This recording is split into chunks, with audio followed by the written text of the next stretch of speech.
سلام ګرانو لیدونکو، د نن ورځې څو تازه مهمه خبرونو ته ښه راغلاست. منصور خان وایي که خلک طالبان را نسکور کړي، اسلام آباد به حکومت په رسمیت وپیژني. په افغانستان کې د پاکستان پخواني سفیر منصور احمد خان له افغانستان انټرنیشنل سره په ځانګړې مرکه کې ویلي که افغانان د طالبانو واکمني را نسکوره کړي نو پاکستان به هم راتلونکی نوی حکومت په رسمیت وپیژني.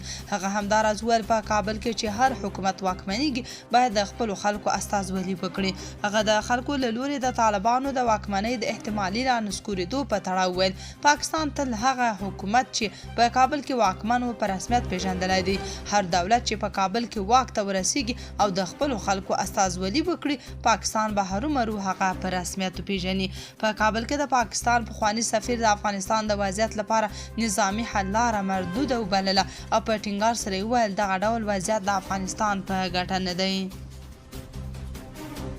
پښتون وايي پاکستان د ترهګرۍ ضد عملیاتو په نوم پښتانه ځپي. د پښتون ژغورنې غورځنګ یعنی پی ټی ایم مشر منظور پښتون ویلي چې د پاکستان پوځ د ترهګرۍ ضد عملیاتو تر نامه لاندې په بېلابېلو پښتني سیمو کې پر عام ولس سخت ظلمونه روان کړي دي. ښاغلي پښتون ویلي په شمالي وزیرستان میرعلي کې د پوځ او طالبانو ترمنځ نښتو کې ګڼ بېګناه پښتانه ټپیان شوي، خو د پوځ له لوري ورته روغتونونو ته د لیږد اجازه نه ده ورکړل شوې. نوموړي زیاته کړې چې په ټانک کې پر یوه مدرسه د ډرون برید له امله 9 ماشومان ټپیان شوي او په جنوبي وزیرستان اعظم ورسک کې د هاوان مرمیو له کبله ښځې او ماشومان هم ژوبل شوي دي. هغه ویلي چې په مرکزي کرم، تیرا او نورو سیمو کې د جعلي عملیاتو له امله خلک له خپلو کورونو بې ځایه شوي دي. پښتون ټینګار کړی چې پر غورځنګ د بندیز او د مشرانو نیولو وروسته پوځي عملیات او تاوتریخوالی زیات شوی دی او هغه له پښتنو ځوانانو غوښتي چې د اختلافاتو سربیره د دغو ظلمونو پر ضد لږ تر لږه په ټولنیزو رسنیو کې منظم غږ پورته کړي.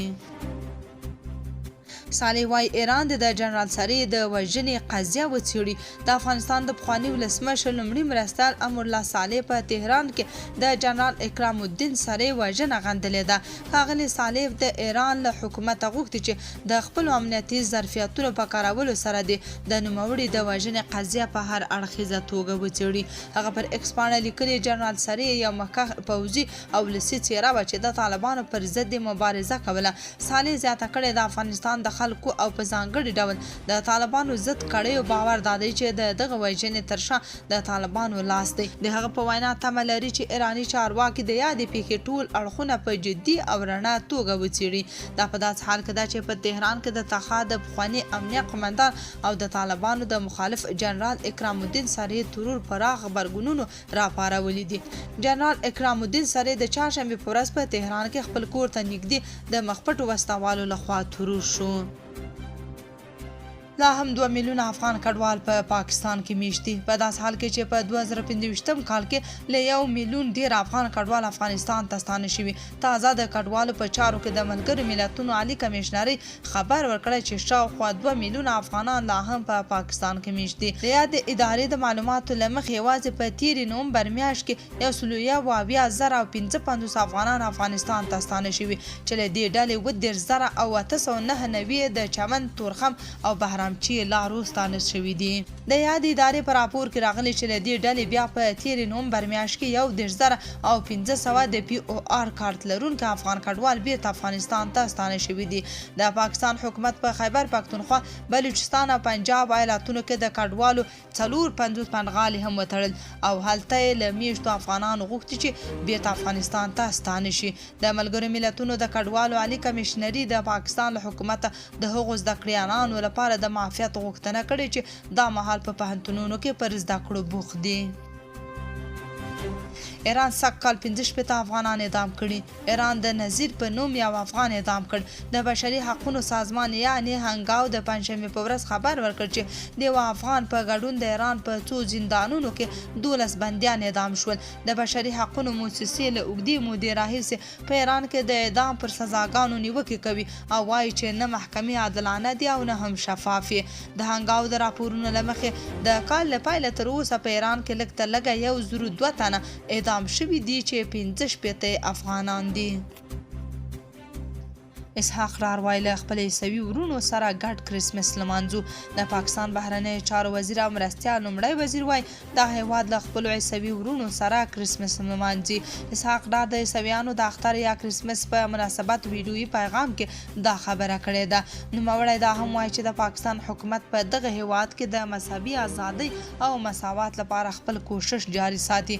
پاکستان کې د کرسمس په خوشحالۍ پرون او نن 2 ورځې عمومي رخصتي ده. عیسویان هر کال د ډسمبر 25م کرسمس یا عیسوي اختر کوي.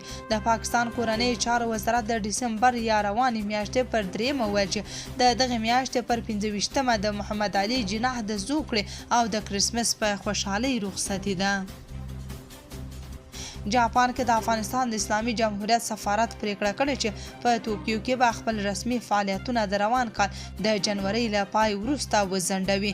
د سفارت د رسمي اعلامیې له مخې دا پریکړه د جاپان د بهرنیو چارو وزارت سره تر سلا مشورو وروسته شوې ده. سفارت ویلي چې د جنوري له 19 نیټې وروسته به ټول سیاسي، اقتصادي، فرهنګي او قونسلي خدمات تر نامعلومې مودې پورې ودرول شي. دا ګام په داسې حال کې اخیستل کېږي چې په جاپان کې د افغانستان ډیپلوماټیک استازولۍ لا هم د پخواني حکومت لخوا ټاکل شوو سفیرانو او ډیپلوماټانو تر ادارې لاندې ده. اسرائیل وایي که امریکا د ایران د توغندیو پر سر هوکړې ته ونه رسیږي برید به حتمي وي. یو اسرائیلي چارواکي خبرداری ورکړه که د امریکا متحده ایالات د ایران د بالستیک توغندیو د پروګرام د راکابو په تړاو هوکړې ته ونه رسیږي د پوځي برید ترسره کېدل نه مهارېدونکی یا حتمي کېدای شي. دغه چارواکي د پنجشنبې په ورځ د واینټ له خبري ویبپاڼې سره په مرکه کې د نوم د نه خپرېدلو پر شرط ویلي چې د ایران د بالستیک توغندیو ګواښ ډیر جدي دی او که په لوی شمیر د اسرائیلو پر لوري وتوغول شي نو د یو کوچني اټوم بم په څیر به زیان واړوي. له دې سره سم د اسرائیلو د دفاع وزارت پخواني لوړپوړي مسؤل آموز ګلعاد ویلي چې ایران لا هم د اسرائیلو د له منځه وړلو فکر په سر کې لري. راپور زیاتوي چې د اسرائیلو لومړی وزیر بنیامین نتنیاهو به په راتلونکي اونۍ کې د امریکا له ولسمشر ډونالډ ټرمپ سره په لیدنه کې د دغو ګواښونو په اړه تازه معلومات شریک کړي. تهران هم تر دې مخکې پر ایران د اسرائیلو د بیا ځلې برید له احتمال څخه خبر ورکړی خو ورسره جوخت یې خبرداری ورکړه چې دا ځل به اسرائیلو ته تر پخوا ډیر سخت ګزارونه ورکړي. ماهري خان د افغان کډوالو د جبري ایستلو په اړه اندېښنه څرګنده کړې. د پاکستان فلمي ستوري او د کډوالو په چارو کې د ملګرو ملتونو د عالی کمشنري د نیک نیت سفیر ماهره خان له پاکستان د افغان کډوالو پر جبري ایستلو خواشیني څرګنده کړې. د هغې په وینا دغه وضعیت د افغان کډوالو او په ځانګړي ډول د ښځو او ماشومانو لپاره د ویرې لامل شوی. نوموړي ویلي افغانان له لسیزو راهیسې په پاکستان کې ژوند کوي او ډیری په دغه هیواد کې زیږېدلي دي نو دا سمه نه ده چې دوی دې په دغه ډول ناوړه چلند وایستل